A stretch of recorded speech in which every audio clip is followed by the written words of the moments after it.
সকালটা যদি শুরু হয় গরম গরম আলু পরোটা দিয়ে, আহা, দিনটা যেন নিজের মতো হাসতে শুরু করে। আজকে বানাবো একদম দেশি স্টাইলে আলু পরোটা, বাইরে ক্রিস্পি, ভেতরে নরম আর মাখনের ঘ্রাণে ভরা। প্রথমেই লাগবে সেদ্ধ আলু, ভালো করে মেখে নাও যেন একদম মোলায়েম হয়। তারপর দাও লবণ, কাঁচামরিচ কুচি, ধনেপাতা আর 1 চিমটে গরম মশলা। এই মশলা মেশানোর সময়ে কিন্তু পুরো রান্নাঘর ভরে যাবে গন্ধে। এখন ময়দা মেখে নাও নরমভাবে, যেমন মা বানাতো। 2 ফোঁটা তেল আর একটু ভালোবাসা দিলেই ব্যাস তৈরি হয়ে যাবে সুন্দর ডো। এবার 1 চামচ পুর ঢুকিয়ে বেলে নাও গোল গোল পরাটা।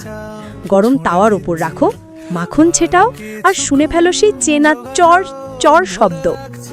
মনটাই ভরে যায় না? এ দেখো, একদম সোনালি রঙে ভাজা আলু পরাটা তৈরি।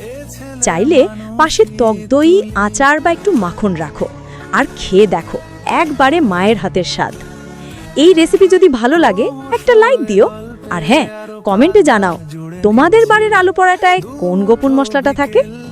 আর চ্যানেলটা সাবস্ক্রাইব করতে ভুলো না, কারণ